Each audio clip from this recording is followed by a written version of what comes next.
Remember, this show is PG-13, so you might hear a naughty word or two. Norbert's has a sale, 10% off steps, those squishy steps you need in front of all the things for the littles to get up on the tumble track and up on the bars. Go to norberts.com for a 10% discount on anything with the code GymCastic, and it's trade show deal season. So you can pre-order the booth display items for the best deals at GAT, Region 1, Region 5, and also at Congress coming up soon. And Norbert's is giving away a $50 gift card on anything in there. It can also be used in their online store. No minimum. Just follow Norbert's Athletic on Instagram and comment on the giveaway post. Today, everything you need to know about U.S. Classic and what it means for the U.S. national team and world championship team. Plus, we have an exclusive comment for USA Gymnastics on the judging error that should have changed the bars winner at Classic. It's July 22nd, 2025, and welcome to the #1 gymnastics podcast in the galaxy. I'm Jessica. I'm here with Spencer from the Balance Beam Situation, and today's episode is brought to you by the quote of the meet from Josh Robertson, who said, quote, "You can't tell the judges what to do." It was that so won't stop us. That's right. That's what we're here for. Yeah. So can you give, before we get into the nitty gritty, let's get into the headlines. Can you give everybody the overview of who won the things? Okay. Claire Pease won the all-around championship at US Classic. Simone Rose was second. Josh Robertson was third in the all-around. Claire Pease won vault. Myli Lew won bars. We'll talk about it. Ashlee Sullivan won beam, and then Reese Esponda won floor from the first session. But we also have some controversies and some breaking news from Jessica. Yeah. You can go to YouTube to check out some of our exclusive interviews and video coverage of the meet. Thank you so much to Stacey Nash for being our videographer for this meet.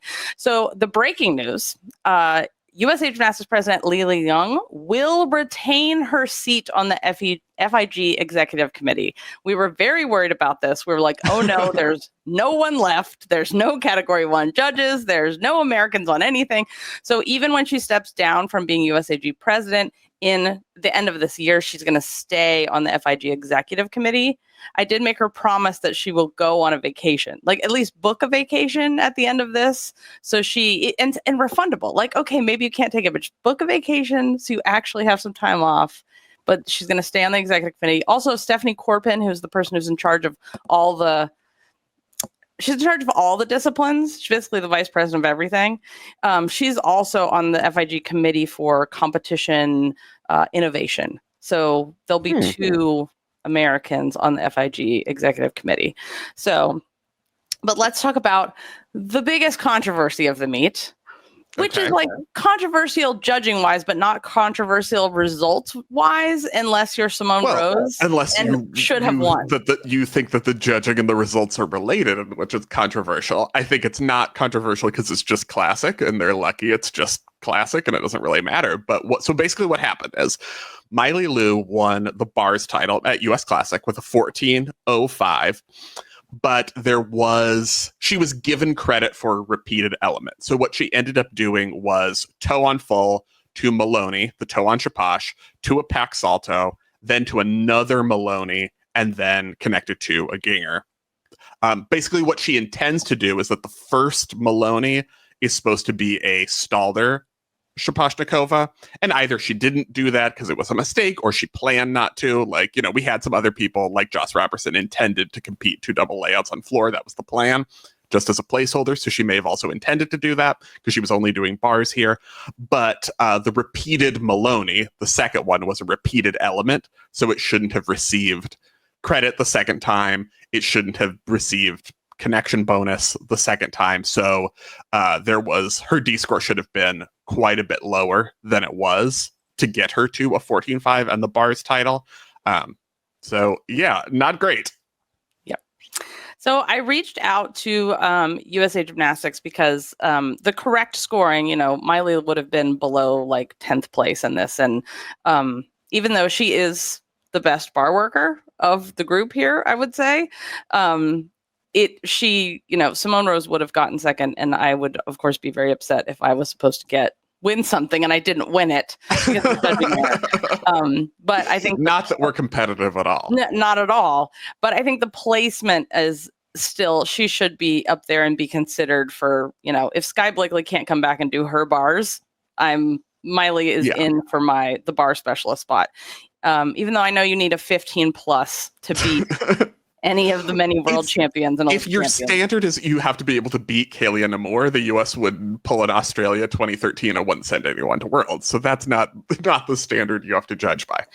But then you never know, it's bar finals, like beam finals. People fall off of things. So you should, or people just get married and retire like Nina. Oh, I know. This is so disappointing. I'm happy for her, and she deserves a life, and she came back even though she only had a half a shoulder and all of that stuff. But still, we love there's 12 Olympic and world champions in the same bar final. It's very exciting. So anyway, I reached out to USA Gymnastics and asked them specifically about this mistake in the judging and if they had done anything, what they're going to do to prevent this in the future. And here is their statement.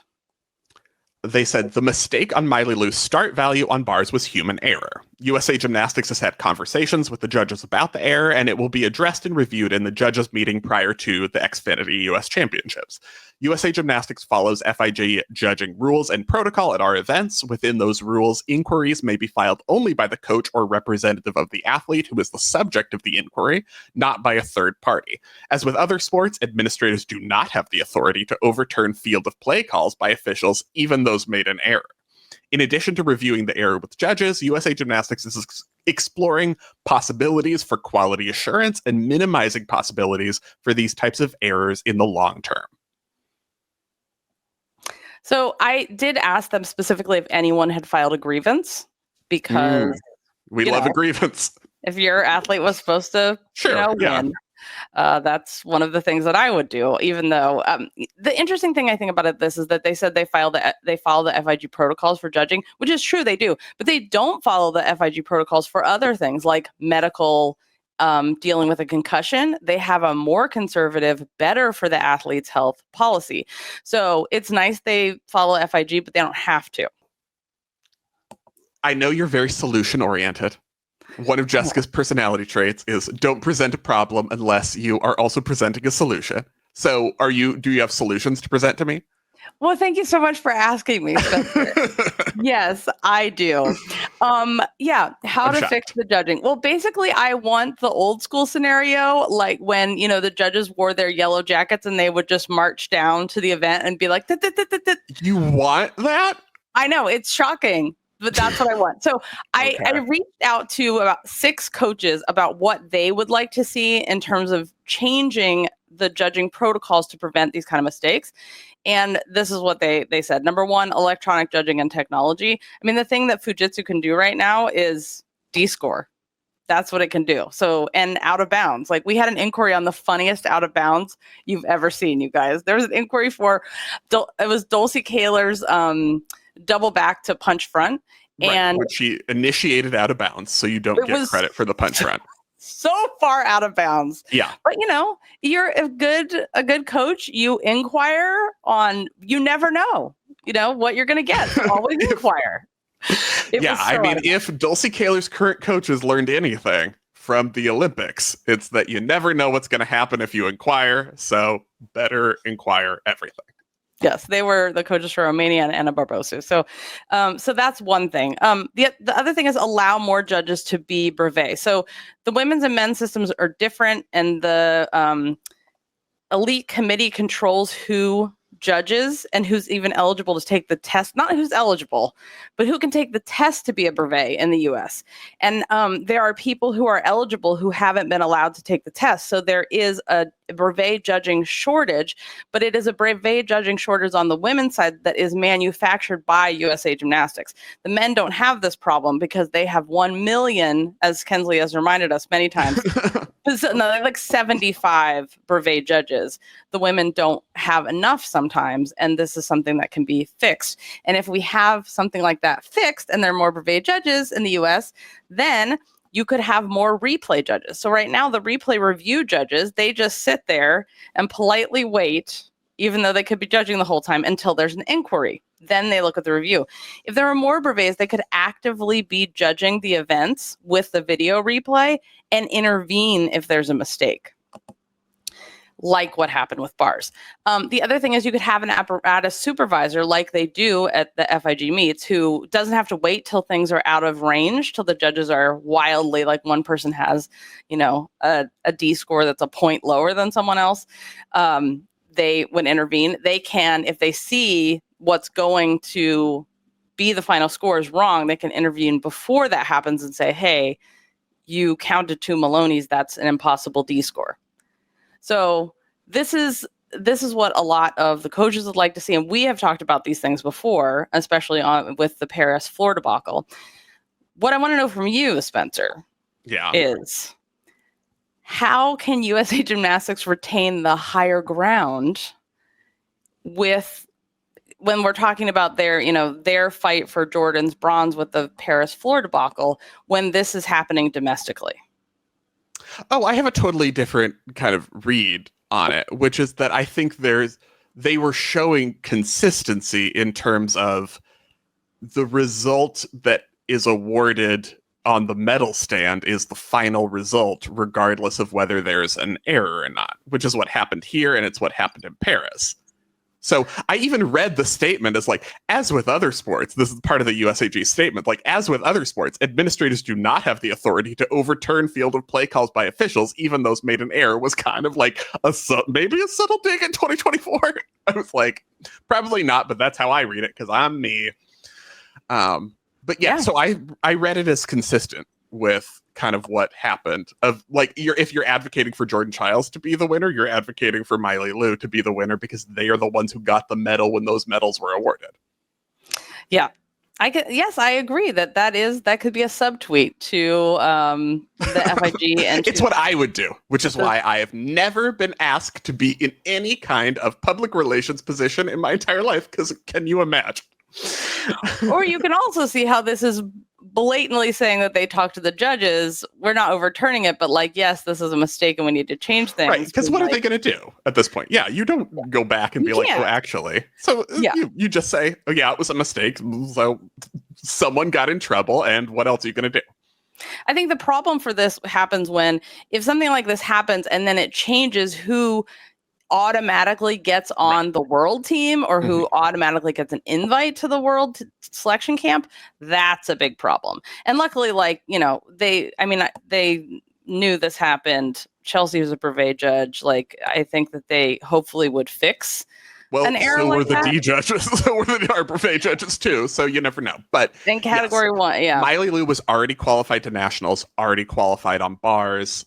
This result didn't change anything. It didn't affect anything in terms of any implications. So, but like I said, they are kind of lucky that it didn't, because otherwise it's a much bigger controversy. So it is something you need to be like, okay, wait, don't do exactly what Spencer did when he was watching this routine, which is like, I live blogged that she did 2 Maloney's. That's not what she means to do. I must have missed it. I'll change it, which is my thought process. So I feel like probably the judges did the exact same thing. This is maybe it's the lesson of like, don't be too familiar with someone's routine, because I was like, no, she does a Stalder Chapage. It's her first one. So I must have missed that when I was watching it. She definitely did a Stalder Chapage the first time. Turns out, no, she didn't. I also think it's interesting that, like, Nastia did an interview where she talked about how upsetting it was for her that the judges would prejudge, like in podium training, judge the routines to be ready for them. And she thought that was not fair. And I remember thinking that originally, like, that wasn't fair either. But then I also want the judges to be judging everything constantly and be ready and find the mistakes that they make ahead of time and constantly judging live. So it's a difficult balance. Yeah. Because we always, like in the NCAA season, I always complained, like, why don't you already know what this person is vaulting? Why are you making this mistake? So it's, it can be contradictory. Yeah. Fact Checker has a question. Also, why not let the judges look at a replay for validation when they have a question, just like Spencer described? Exactly. Yeah, I think it's a not wanting to take that much time. But because also, this is what should be is this is the reason you have more than one person doing D-score. You don't just have one person who might make a mistake. The idea is that having multiple people should already be producing this oversight that you want, because everyone makes mistakes and that happens. At least it's not we didn't notice this error. Like we thought it was us. Or you're me and you did and thought, I made the mistake. Yeah. Who's more likely to make a mistake here or do something you were, not intended? Myli Lew or Spencer Barnes? Is me. It's me. Who's more likely to make the mistake is 100% me. And on behind the scenes, we recorded right after. I was like, yeah, this is the, this had a category 1 brevet on it. Like bars should be the most well judged. But then, I also want to talk about later. I want to talk about Hesley's routine because I have a problem with the Hesley's dismount. But before we get to that, I want to talk about the most important thing that happened. We got a message from one of our listeners who was there sitting right in front of beam, which is exactly where you want to be sitting. That's for the correct seat, yes. Any gymnastics meet. And this is very hard to see, but on the Peacock broadcast, if you look in the upper right-hand side of the seats, you can see that a woman in the middle of Simone Rosa's routine tries to pass 2 people. And I got a message from these people who said, you can see at the NBC Classic broadcast the moment when some woman tried to get up and cross in front of me in the all caps middle of Simone Rosa's beam routine. Don't do that to a gym nerd. We told her to sit right back down and wait until the routine was over. This is my favorite message we've ever gotten from listeners. And also, this is the correct thing to do. We must teach the people who don't understand gymnastics etiquette to sit the fuck down. This is not sports ball where nothing exciting happens for 2 hours. Everything is exciting in gymnastics teen. You better not move in front of anyone during any gymnastics routine. Period. End of story. So thank you for teaching the ways. Bless you. Doing the Lord's work. And by that, I mean Prod's work. So, okay, Spencer. Next week, we have something very, very exciting coming up that our listeners have been asking for literally years. Can you tell the people what's happening next week? Jessica and I had a gymnastics sit down with noted RuPaul's Drag Race performer, Katya Zamalechikova. And it was very fun.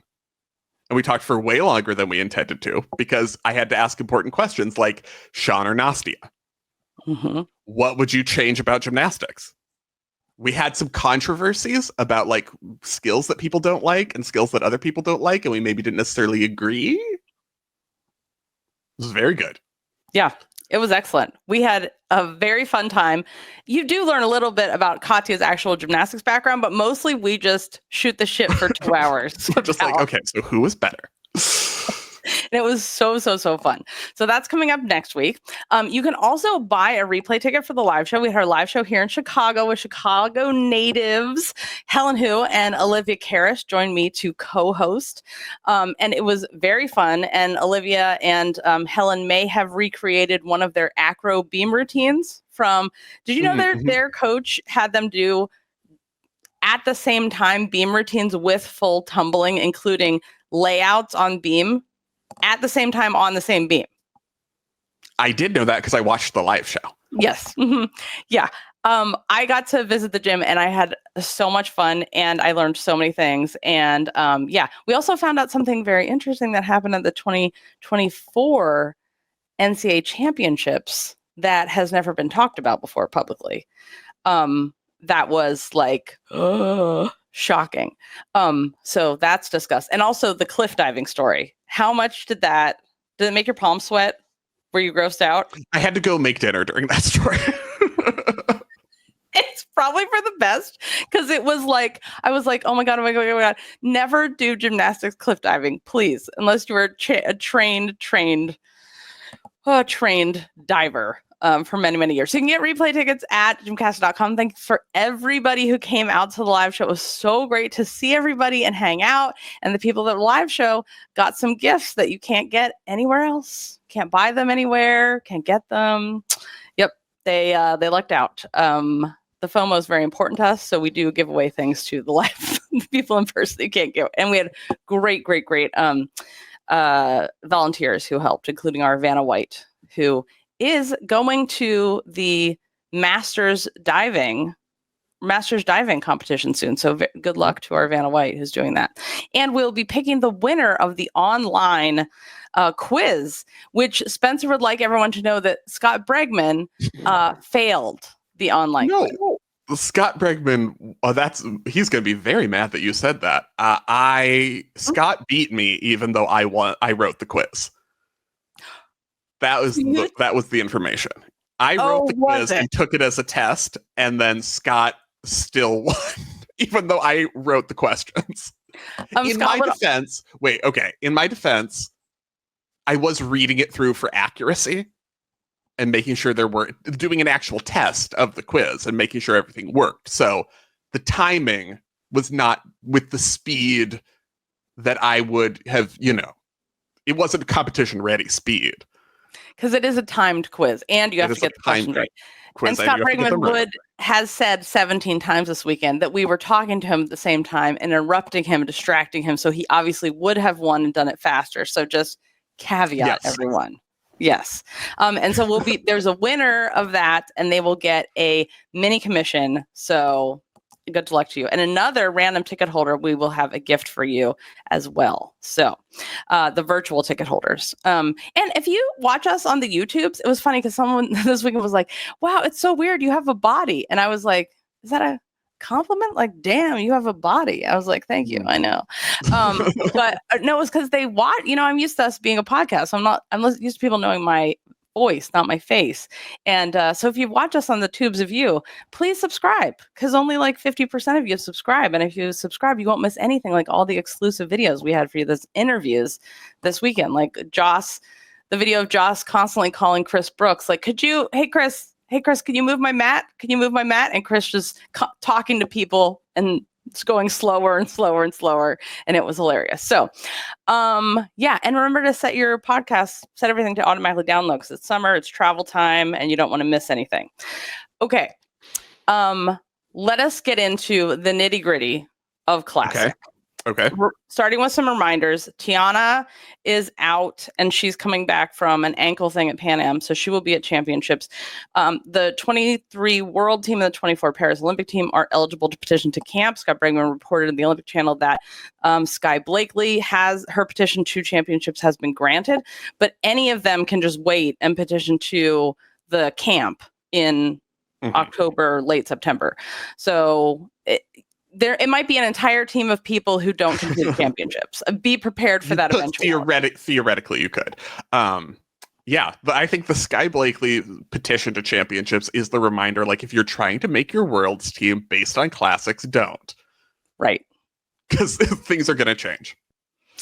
And we kind of think Skye probably won't do all around, but she did post a video of herself doing a handspring double front into the pit. So that's exciting. Remember, she had a... I love that when you said that, I immediately thought it was a handspring double front vault. She's doing a Protonova, you guys. Don't worry about it. Oh my God. Okay, so let's go over the results again.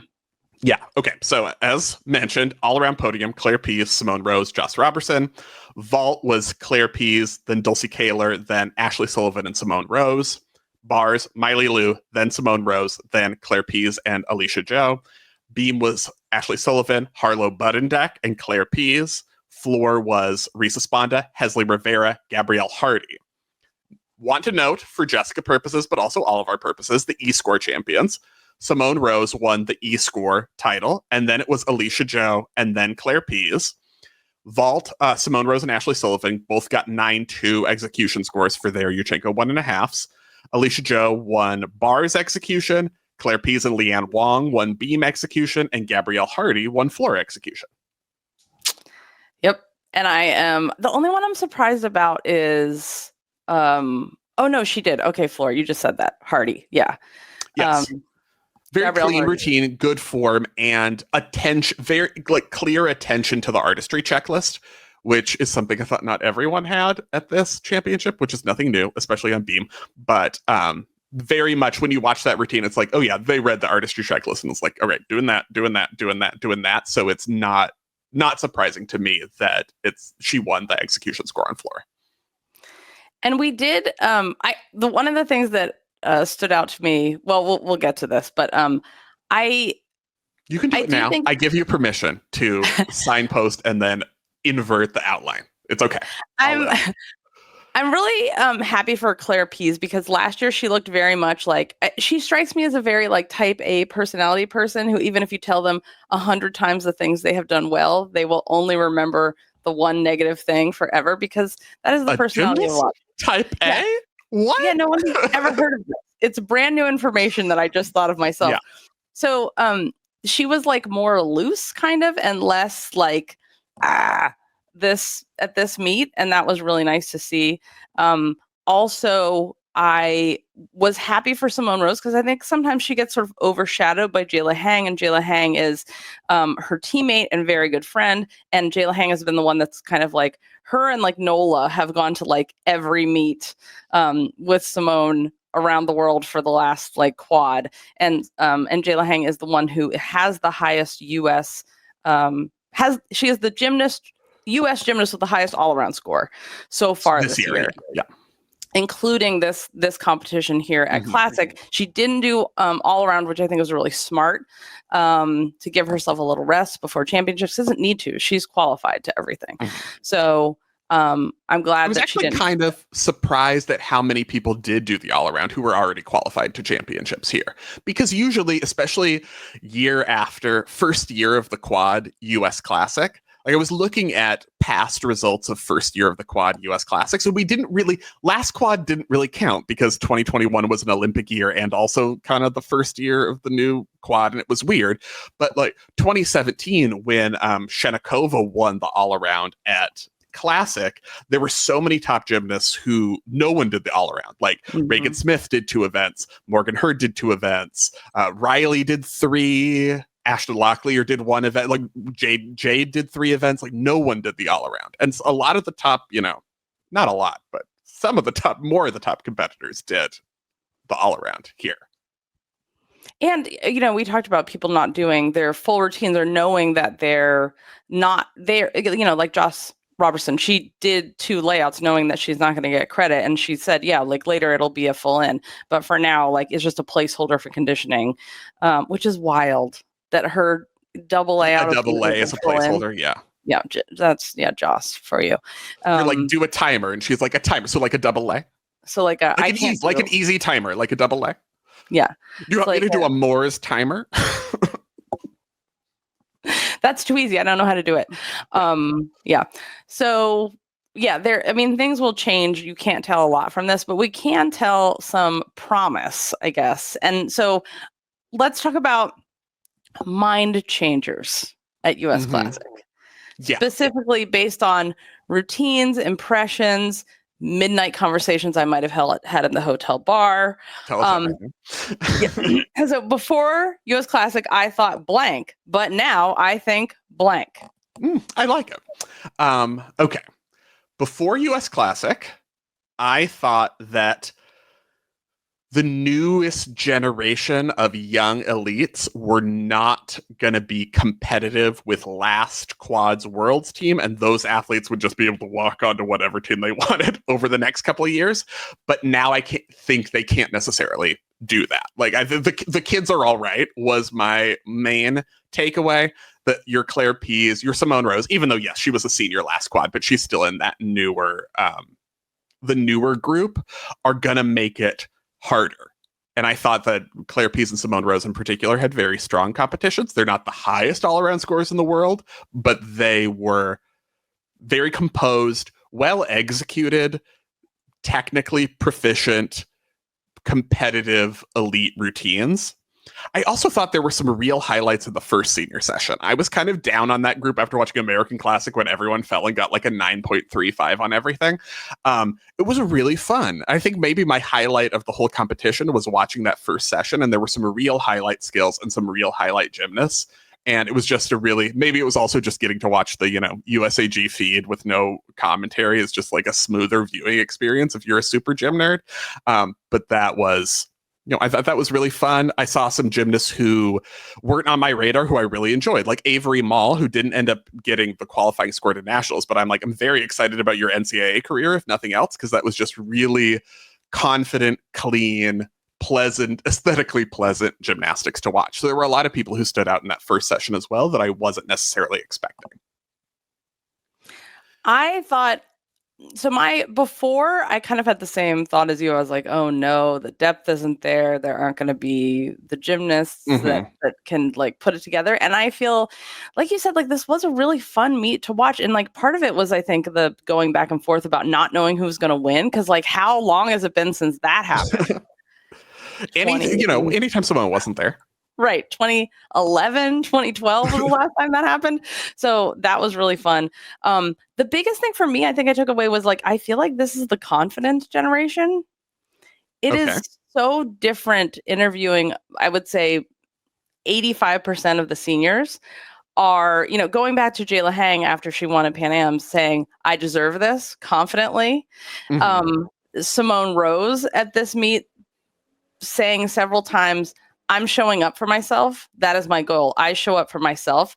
Like, these are the things we want women to say and articulate and be confident about and have no shame in saying. And it's about you and how you feel and what makes you feel good and your goals, and be proud of those achievements.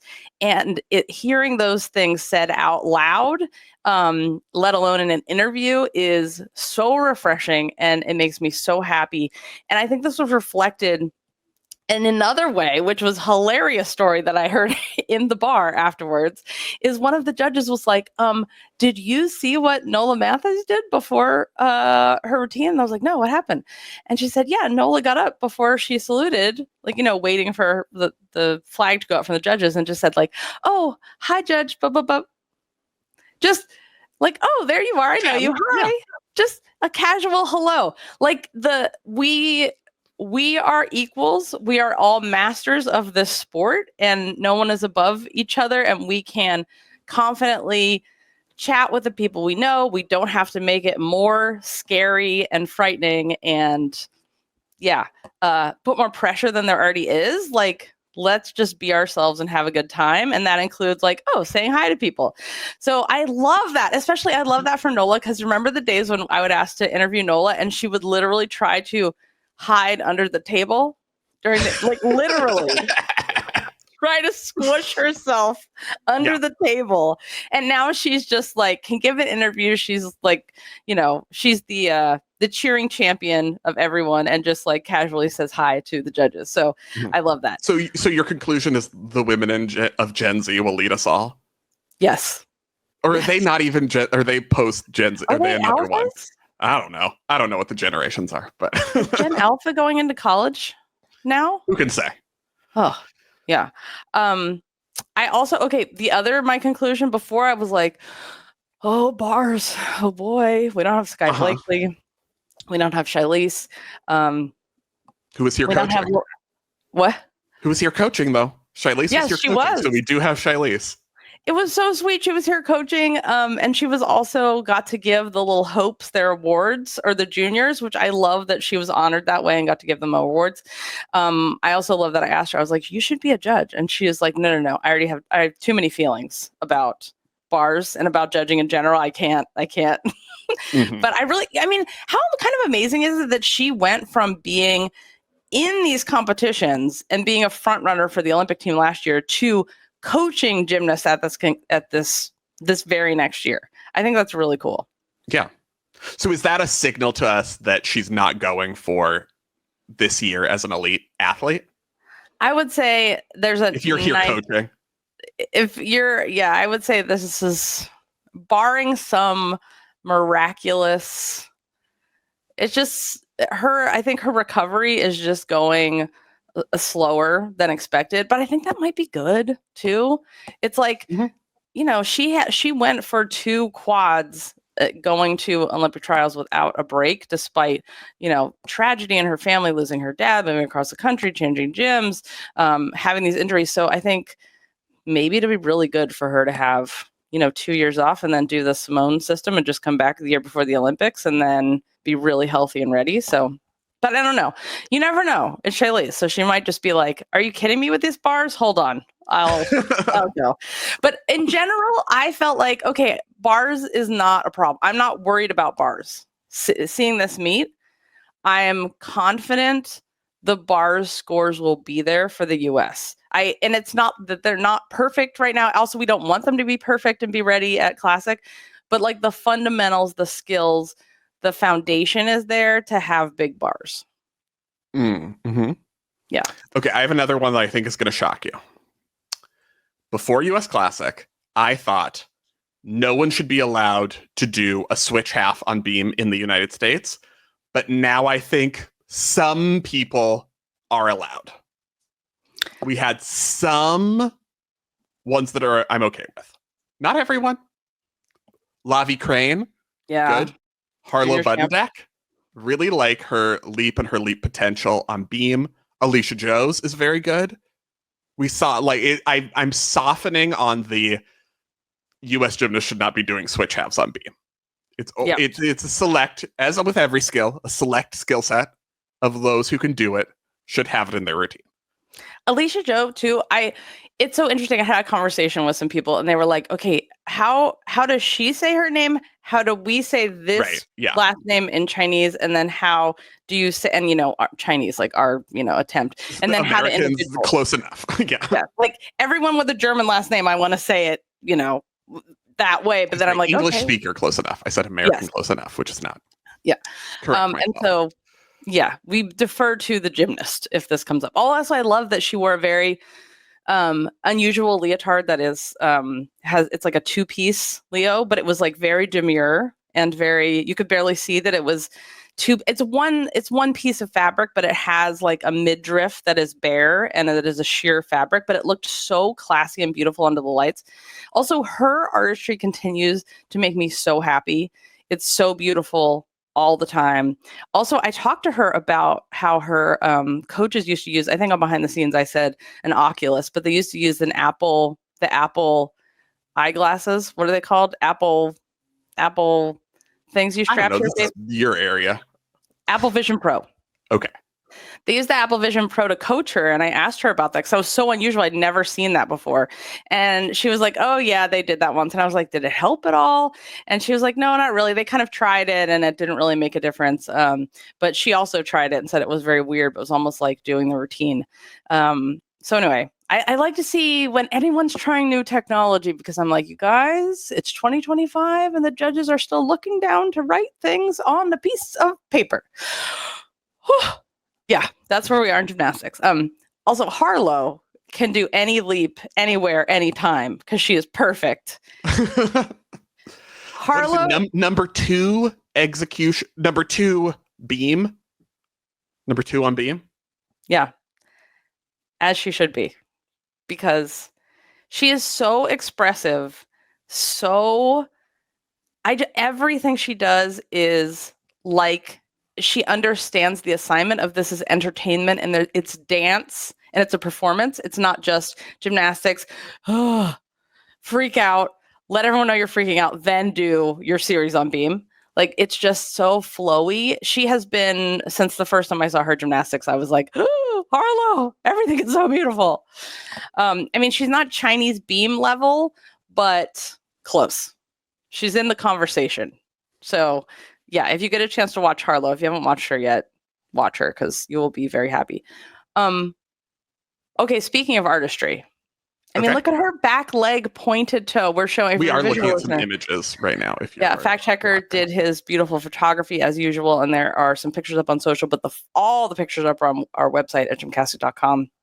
Often the second leg and a back handspring or a layout is bent. People don't get it all the way straight, but hers, not a problem for her. Straight leg, pointed toe, because she's Harlow. I mean, if your parents name you Harlow, you have to be a performer. Like, there's no really other option. Okay, these are the lessons. So my other beforehand, I was a little worried about artistry. We talked about it a lot. And now I'm less worried about it. It's still, there's problems, but it's much better. I mean, for years, it's like Pacific Rain, Harlow, NOLA, and Airborne have been the artistry leaders. But now, like, watching even Woga has even Valeri Woga has like leaned in deeply to the artistry, bringing back Zito to do choreography. You can see that Hesley loves her routine. I asked her about it too, and she like lit up immediately about that routine. Like she's into it. She performs it. I love watching her do that routine because you can tell how happy she is doing that choreography. You know, when you can tell someone's like, oh my God, this freaking classical routine. I can't believe I have to do this. She likes her routine and she likes the choreography. Also, Claire Pease even said, she was like, watch my face during floor because I'm working on my facial expressions. And I love this because you can tell, like, I like her routine too. Is very pretty on floor and it has a lot of the things that we're looking for with artistry. And her face does not look like I am terrified and have like elite dead eyes. She has like a neutral expression on floor, I would call it. And so that's like a big change for her. So I want to give like her a shout out for that because it is a difference. And it's hard to go from face to Brooklyn Moors overnight. That's a process. Typically it takes 1.75 college seasons. Just mathematically, that's about what it takes. That is true. So it was a big change for her. So I feel better about that. Yeah. Also, the other thing that made me feel better is the Trident was standing around. So this is Alicia Sacramone, Chelsea Memel, and Betty Aquino. And they were standing around during podium training, kind of watching floor and beam from where they were. They could see both. And then they all started to spontaneously dance and do. Alicia Sacramone started to do the robot, and Betty did some dance moves. And I was like, oh yes, they are watching for the things, they are making jokes, they are enjoying the conversation about artistry. So I appreciated that it was constantly on their mind, as you could see from their floor podium training dances. Okay, who's your artistry checklist champion? If you have to pick one, who artistried the most artistry?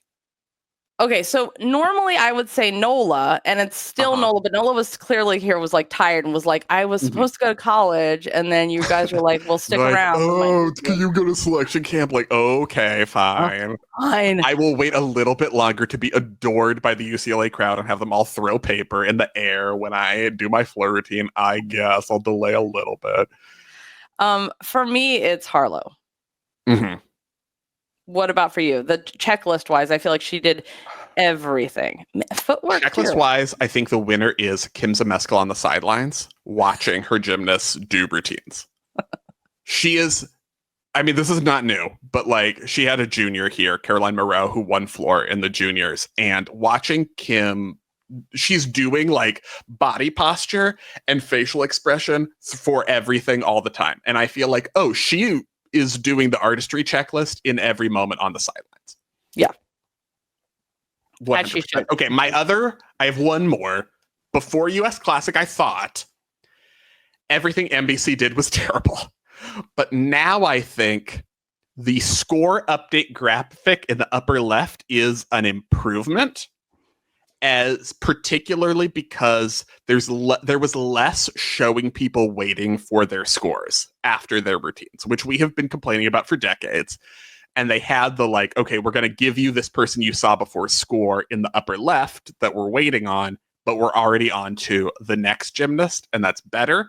It's still, 90 million commercials and not as many routines as we would like. That's the biggest annoyance. That's not really in their control. It's just, welcome to broadcasts. But I did appreciate the score graphic.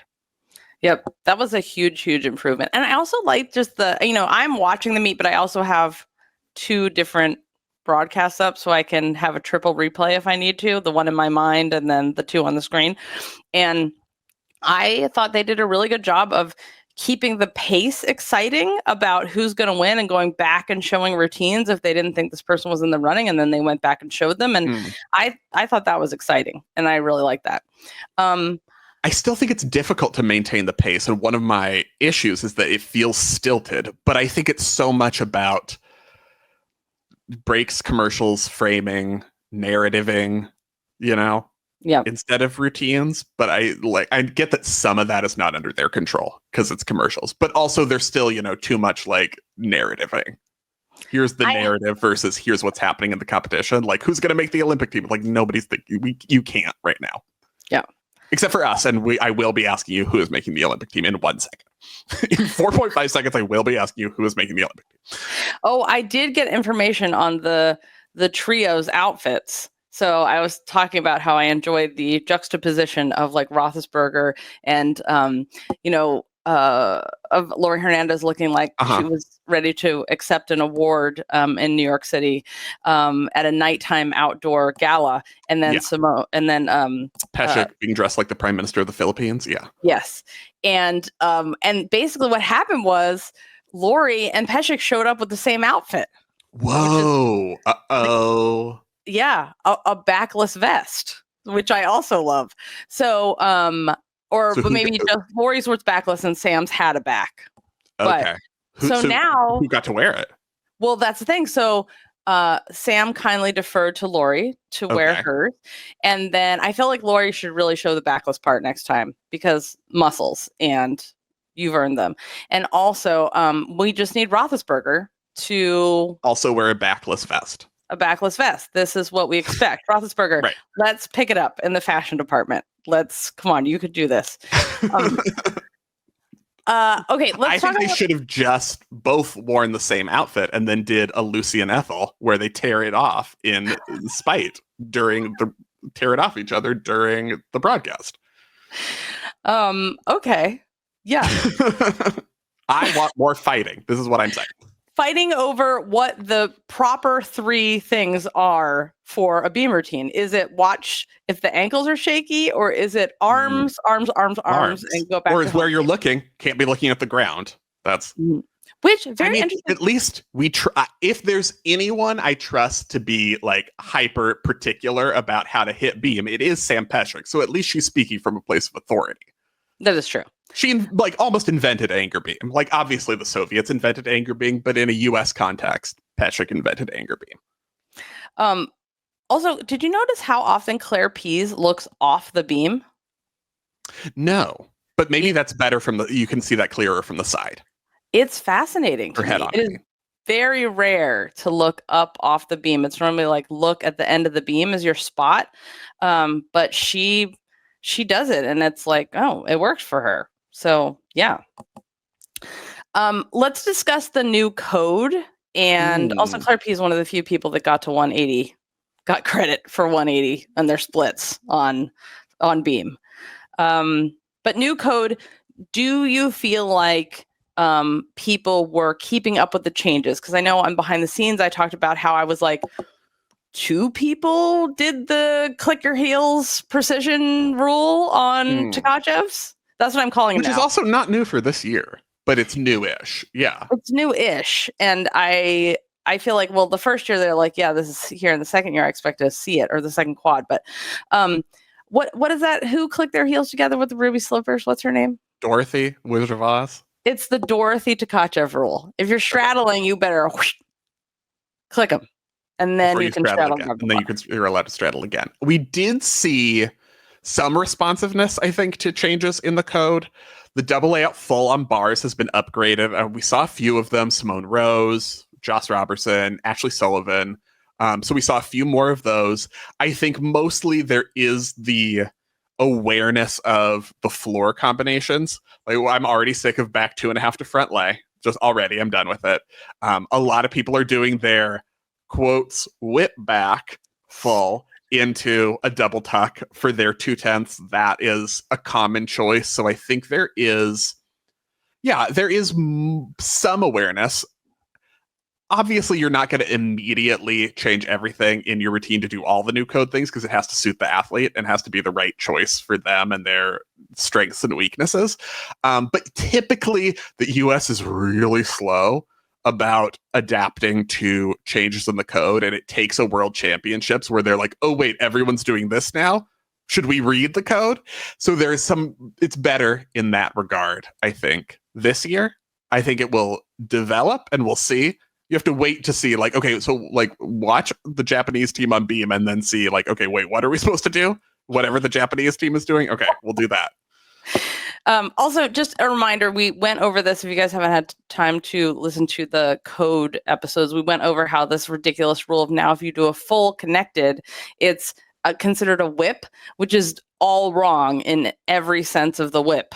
And I am personally offended by it, but that's what it's called now. But really, it's just a directly connected a full. Well, indirectly, but it's Indirectly, like sorry, a correct. backplay full, Yeah. back, flick, flack, flick, and then like, you're whatever. But it affects your bonus, so yeah. But how do you really feel about it? Don't call it a whip. That's how I really feel about it. Who stood out to you the most? Yeah, I think it's one of the things on the topic of the code that is difficult right now is that, and my biggest complaint is that routines have to be so samey in order to get the competitive D score. And it's not really the fault of the gymnasts or the fault of the coaches. It's like, you're going to do that shapash 17 times because you need to do what gets the value.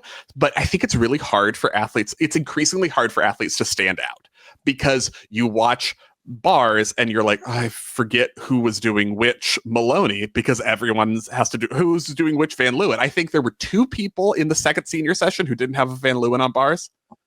Hesley doesn't do one and Joss doesn't do one. And I think that was it in the second senior session. So they blur together. Like all the gymnasts, I feel like blur together a lot more now because everyone has to do the same skills. But so when someone does something interesting, it stands out even more, like Ali D'Amelio and doing a sights on bars, connected to a pack, which not that long ago, we had a discussion about like, oh, no one does a sights because it's impossible to connect out of this skill with any momentum into your next element. And then Suni was like, you idiots, I'm going to do it into a bardwage and just eat my shorts. I'm great. And now Ali D'Amelio is like, yeah, that was dumb. I can do it. I'm going to do a sights, a full twisting shapash, and then connect it to a pack, and it's going to be great. So that was exciting. Also, in her bars routine, she has a very nice double front dismount tuck position in her double front, which is rare because there's a lot of times it's a cowboy because I need to get this around to save my life. She has good height, legs, knees together in her front tuck position. Really good execution overall. So she was a real standout. I want to talk about Reese Esponda because I usually want to talk about Reese Esponda. Obviously, yeah. Reese is coming back. She told me that she's coming back from a concussion a few weeks ago, and I asked her, was this a gymnastics or a life concussion? Because, gymnast. Yeah. So it was a full in. She said she landed on her head. So she looked very back to me. Like it did not look like she was having a lot of problems, but she did debut something very exciting, which is a Branny immediate back double tuck. So that is very exciting. Spencer would like to register that he calls it a front half or whatever, but anyway, it's a Branny. No, I just call it so Barani or Barani is 3 syllables and you say it like it's 2 syllables. That's my problem. Nobody says it like you do, but that's fine. Okay. Oh, that's true. I mean, nobody says it like I do because everyone's wrong. Yeah, there we go. So I will let you know the colloquial. That's going on the list of autobiography titles. No one does it like I do because everyone is wrong.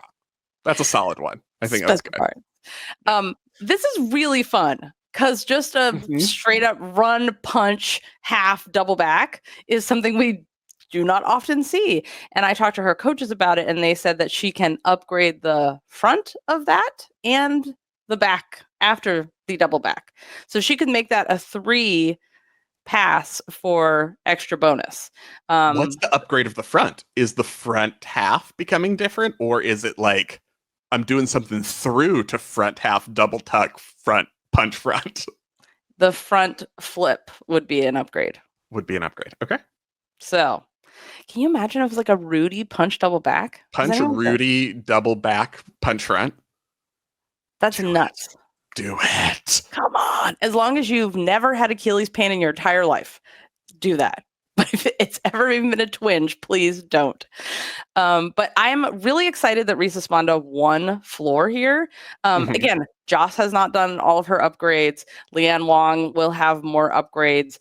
There's many, Skye Blakely is coming back, maybe won't do floor and vault. We'll see at championships, but it's exciting for her because I feel like she has so much talent and I've been waiting for her to be the floor person.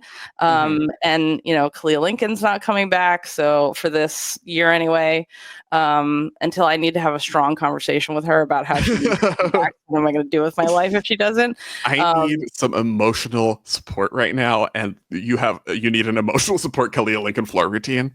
I do. Your life. I need emotional support, double layouts from Kalia Lincoln and all of her leaps. Just where that's how I get my neck exercises when she does a leap and I'm like, oh my God, that was so high up in the air. So I'm just really stoked for Reese, and she seems like happy and feeling good. So that makes me happy. Dulcie Kaler. So yeah, speaking of our double tucks to punch front, she did her back full through to double tuck punch front. As we mentioned, did initiate the punch front out of bounds, so does not get credit for that element, but still, we still saw it. We still got it. And a gorgeous ring position on her leaps. Just beautiful. Beautiful, beautiful, beautiful. I absolutely love it. I mean, Dulcie Kaler, you know, for years. I feel like she is underrated in the form department. Yes. It's really strong. Like I'm watching her on bars too. Yeah, her execution is lovely. She's one of those people I could just watch all day. Like Harlow has the artistry, and Harlow just has that extra when you're like, this kid should be on the stage. Like when Lori Hernandez was little, I was like, that kid should be on the stage. And lo and behold, she is. So Harlow, if you could move your way to Broadway after, that would be great. We would love that. Never happier if she's planning your life. That is the thing that I like to do. Yeah. Yes. Moving into the junior category and some of the people who stood out, or at least skills that stood out. Vivi Crane, one of the Cranes who are at Gage. Lavi won the junior all-around title, and we talked about her. She's one of the people who's allowed to do a switch half on beam earlier.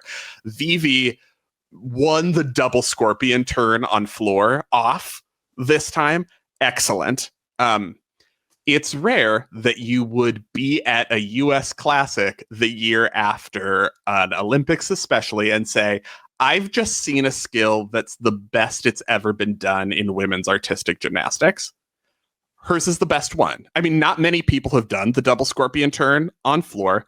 It's called the Berar after Yulia Berar got it named in 2018, but people had done it before that, like Catalina Ponor did it at Euros back in the day. People have done it before, but it's not common. And I think hers is that's the best we've seen it done ever. So that's pretty rare, pretty exciting to see a skill like that. I also, can we take a look at the leotard that Gage wore? I also love this because it is a very recognizable scorpion shape, which means like her back leg is up by her head. It is not like I'm arabesquing and trying to crank my back to my foot. Hers looks like a rhythmic gymnast doing this skill. And I know rhythmic gymnasts are going to be horrified that I said that because her leg isn't straight up touching her head. But, you know, you guys, come on. It's artistic. Give the girl a break. I love the Leo that Gage wore. It is a bright green with flowers. It looks like a garden, a meadow, and an English country manor. I just love this Leo. And they also match the skin tone to every gymnast. So every single Leo, there's a nude arm, and that arm, the sheer fabric is a different color for every gymnast, which is, yes, these are the things we like to see. So shout out for this Leo. This Leo does look very much like the Leo or the costume from a figure skater. And I could not get Armane to say that she had exactly copied that costume from the figure skater. But she said, I don't know her name, but I do follow figure skating and, you know, artistic swimming and all the other sports in vogue and the fashion. So I love this Leo because I love to see something that's different and is creative and is not the norm. And there's a lot of, you know, shiny metallics and purples and, you know, and all of those can be beautiful. But this, like the minute you walked in the arena, your head snapped to, what is that bright green color? Oh, this leotard is really pretty. So shout out. Also, can we talk about Charlie Block? I would love to talk about Charlie Block's floor routine. Maybe she won. Did she win floor artistry? Maybe for me, junior Charlie Bullock, second all around, maybe won floor artistry. I did like this routine. Yeah. You guys remember her from, she is the gymnast that had the I Like Big Butts song as her floor choreography. And some people thought that was outrageous. Oh my goodness, clutching my pearls. But she liked it and she picked the music. So she has different music this year, but like, I just love her. She's like a natural, I think. Like she's one of the ones that she's got it. I feel like a Lori Hernandez. As a junior, you can give that level of ominous in a floor routine, and that musicality is very strong. Yeah, that was a win for me. And she has like a range, you know, she's not one thing, which is another thing. And the Harlow, Lori Hernandez, they can do different styles of routines, and that's really nice to see. We haven't talked a lot. Stood out.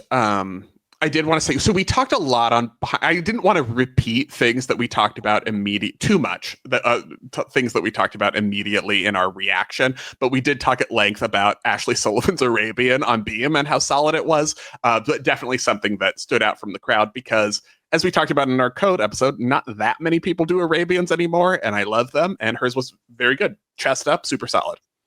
It is a confident, I'm going to do this Arabian and stick. From the second she takes off, I have no worries she is going to hit the Arabian and the beam will suffer her skills. It is going to be like what was that misquote from Tatiana Lysenko that always, I like beam because it obeys me? And she's like, I never said that. But that is how I feel about Ashlee Sullivan's beam. So confident, so precise.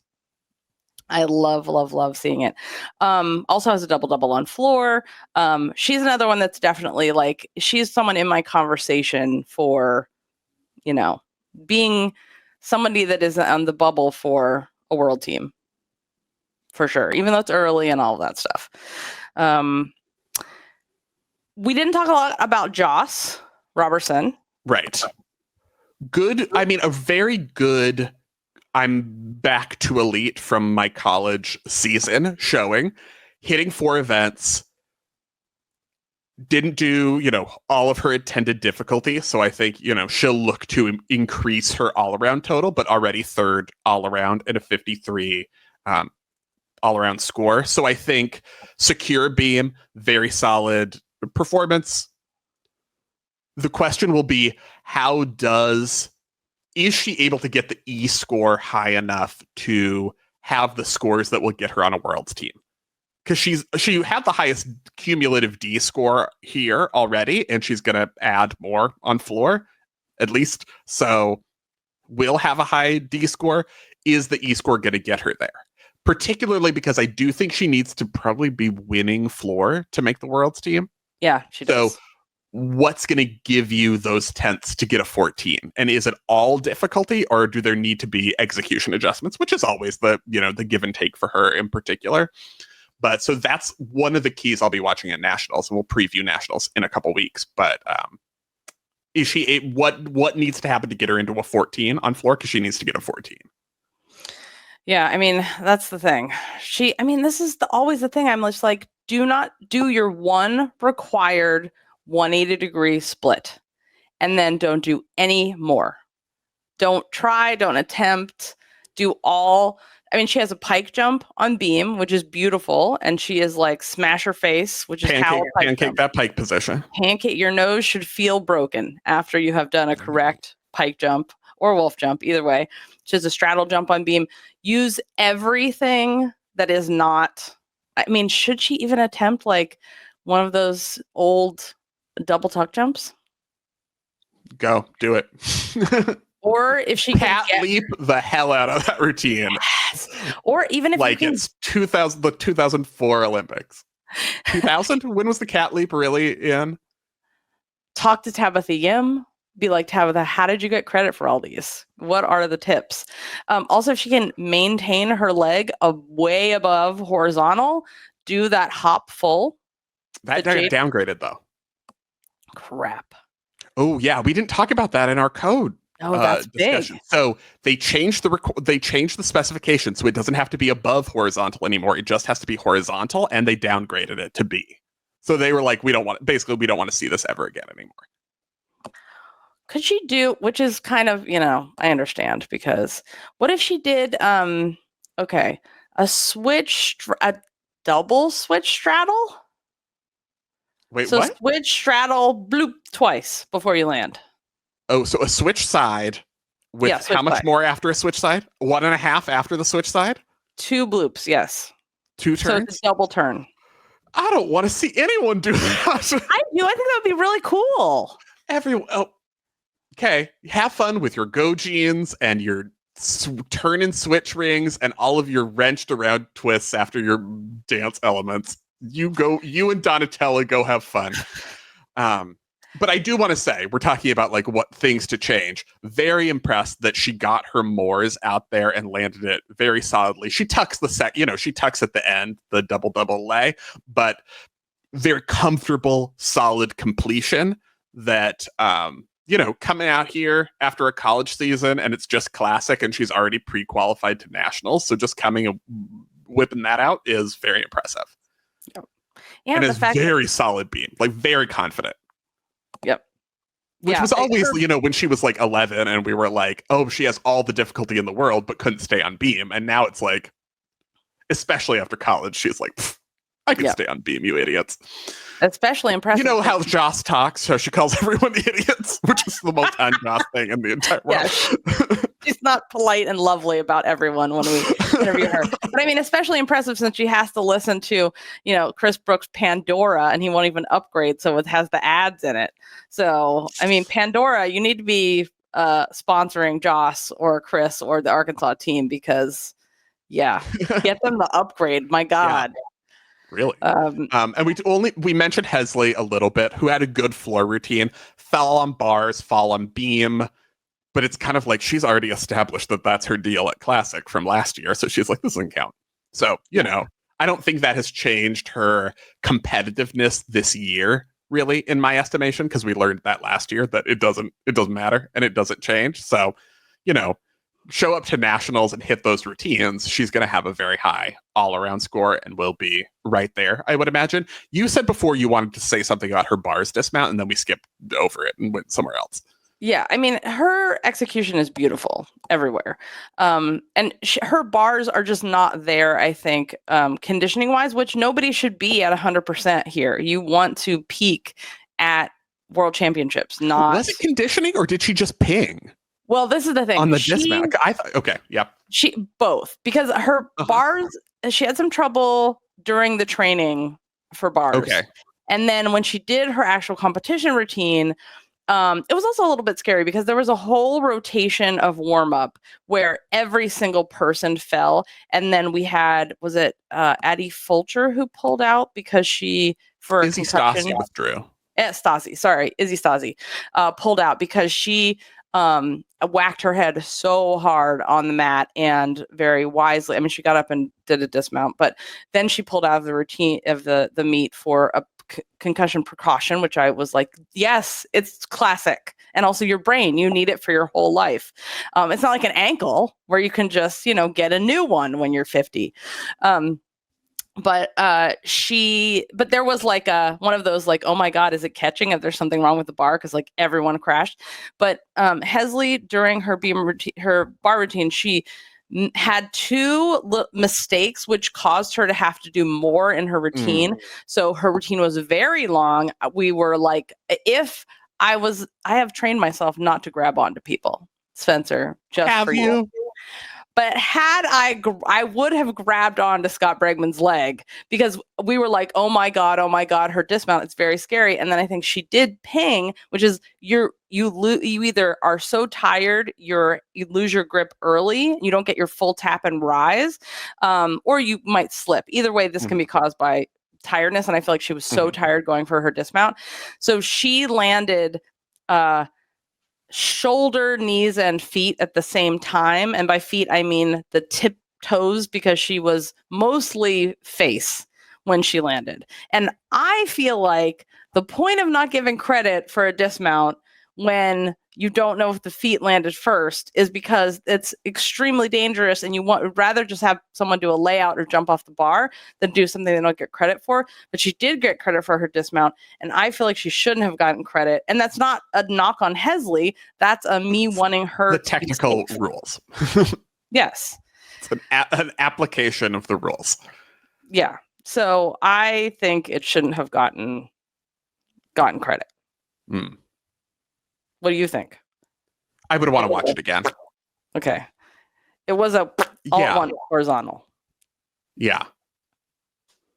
Because if the feet don't hit, but if it's all at the same time, I think you give benefit of the doubt of credit to the gymnast. Do your toes count as feet? Yes, your toes are on the feet. Your toes are feet. Incorrect. I can't believe. What are toes if they're not feet? I can't believe people said at the live show that you would beat me in a fight. My God. I haven't recovered that, Spencer, just so you know. We have really difficult and precise quizzes and trivia, and they might involve GymCastic facts in addition to gymnastics facts. Also, shout out to Corey, who was our MC, was our Casey for the show, and he did a great job and had us in stitches. So big thanks to him for doing that. Who is someone else that we want to not help people thinking Corey and Casey are the same person, though.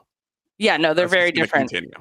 They're totally different people. He was doing the MC job, which has always been Casey's job.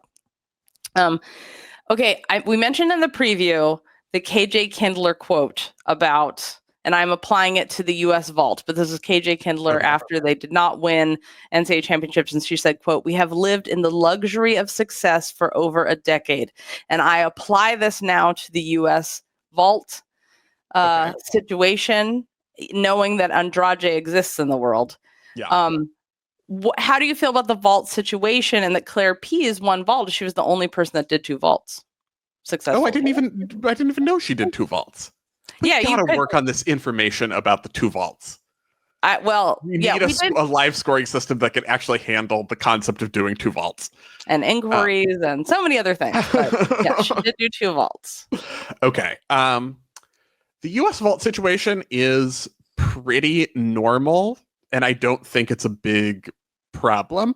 I think you have people who are in progress. Jayla Hang's been doing 2 vaults. If she wants to be like competitive for vault medals in an event final situation, she'd need to upgrade her second vault and get layout credit. But she's there. Claire Pease has 2 vaults. So there's not someone who's like, if Jade wanted to come back like next year with her difficulty on vault, she's ahead. Simone comes back, obviously, she is ahead on vault. So there's not someone who's in that category right now. But that's kind of true everywhere. I don't think there has been anyone who's competed on vault this year who has been, they're going to win gold on vault at Worlds. Because Andrade hasn't competed 2 vaults yet this year. Right. Andrade hasn't competed this year. Yep. So we're still, Carla Navas is winning the international vault from her Pan Ams vault, but it's not like, that's unbeatable. Right, because it's only a 14.334. Right. It's not a huge, gigantic score. So there is an opportunity, and I don't think it's going to take Amanar and Chung, Yurchenko triple full, to win vault this year. If you got a handspring Rudy and a double full, and a Yurchenko double full, in. Double full and a Chung, definitely in. Mm-hmm. Yeah, I was really surprised that Claire Pease did 2 vaults. I was like, wait, people don't often do that at Classic. Yeah. And her second one wasn't as good, but I was like, and her like double. That's why it's called the second vault. Yes, I know. But at least she tried it, and her double full was actually really very nice. High. I was like, I was like, all right. I do want to talk about Leanne Wong because she is one of the 3 world or Olympic team members, alternates that were competing at this championship. Am I forgetting anyone? Joss, Leanne, Hesley. Olympic champion, Hesley. We have often talked about how, Leanne Wong is one of the gymnasts. There are many now, but this used to be very unusual, who goes up to the judges herself at camp and says, "Hello, I would like to discuss my scores with you. Did I get credit for this? What do I need? Should I change to this?" So I asked her about the code, and then Scott Bregman from the Olympic Channel was also there. And we asked her about her summer and what she has done. And she also is, known for taking extremely difficult college classes while being on world teams, for example. So here's what Leanne had to say. Yeah, I think this is a good stepping stone. You know, I didn't come in here completely ready for everything, obviously, and warm-ups are a little rough on bars A and B today, so I was just, all right, well, I have some numbers in my bank, so just pull out one of those. So obviously wasn't the cleanest bar routine, but we got through it, and beam, I would say, like, more of my connections have been there, but I know when I was on the beam, I was like, I didn't get that connection, but throughout it was, like, pretty calm, so. Well, I'm trying to bring back my connection pass on the floor. That's good connecting pass to have, just some bonus, so there's that, but I don't know. What other life things did you do in the summer? So I had to finish my class right after season. So I took about 2 weeks to finish that organic chemistry class. And then I graduated, and then 3 days later went to Costa Rica for a mission trip and got my wisdom teeth out, closed down a house, moved all my stuff from one house to the other. It took me about 15 car trips by myself and packed up every box, unloaded every box myself. And so I knew where everything was and tried to get my other house ready and worked a few summer camps and yeah. You know you can hire people to help you with these things. Yeah, but I'm pretty independent. So, I mean, my mom helps me a lot with the bows and stuff. And I like to do all the Leo stuff and everything else, I guess. Leanne Wong, just taking her organic chemistry 2 this summer and, moving herself into a new house with 15 car rides to the new place. I love how she said she's pretty independent. And like, that's what her coaches have said too. They're like, yeah, she designs her workouts and her elite stuff and like does it and gets it done on her own at Florida. She did mentioning her Leos. I asked her about the Leos. And so she doesn't have her own leotard company exactly. She has her own lines of Leos, and she has had those with the bow. So in Leanne's boutique, she has those, but this was her first competitive leotard design, and she was wearing the first one, and I really like it. It was like it fit really well. It wasn't too much, because you know how it can be too much, Spencer. And it was like, the fabric was nice and like a matte fabric. It wasn't like, here's the bottom of my Leo, my butt's shiny, metallic and shiny. It was just like it was a nice, grown-up design for an elegant lady who's running 3 different companies. She has a coffee company now too. Whoa. Okay. Whoa. I know. She's doing everything. I know. It's but I think this is really interesting, because remember when Kyla Ross said that she had like time, she took that year where she put off school to see if she could make the Rio team, and she was like, looking back, I feel like that was bad for me because I had nothing else in my life. Like I was just going home and read, and I had just gymnastics.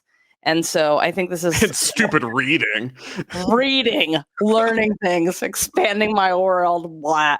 But she didn't have other things to focus on and work on outside of gymnastics. And I feel like, these are these overachievers, there's so many of them in these high level sports that are good at many things.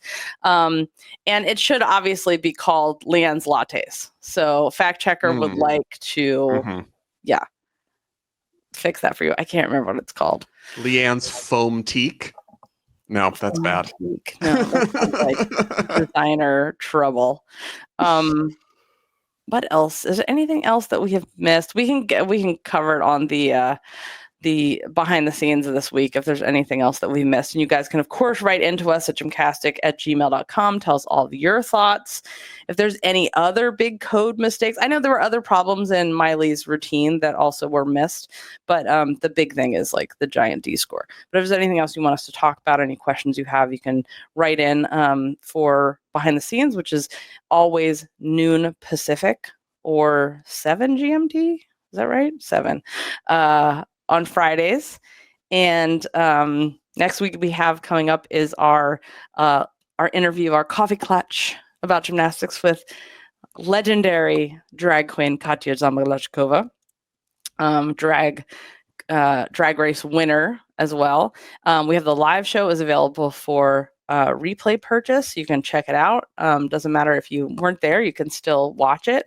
And that really helps us fund our way to things like national championships coming up and Jakarta for the World Championships. So we really appreciate your support, and thank you for supporting us by being Club Gym Nerd members, where you get discounts, early tickets. You can get discounts on merch. We have new merch in the store, and also you get a whole extra podcast where you can ask us questions. And it doesn't even have to just be gymnastics questions. It can just be like, do you want me to advise you on your life? It is my favorite thing to do, as Spencer will tell you. So I'm happy to help you in that department as well. Spencer, is there any final thoughts on Classic? Do you want to give any wisdom? Share some, if anyone's I would freaking not out. remotely dare to share any wisdom with anyone. How dare you? I would not presume. Reminder, next week we have our interview chat with Katya Zamalechikova. Content warning. Just we'll throw a PG-14 language warning on there just to be aware if you are concerned about that. I am not concerned about it. Until Friday for Behind the Scenes at noon Pacific, remember to take off on gay, split on rights.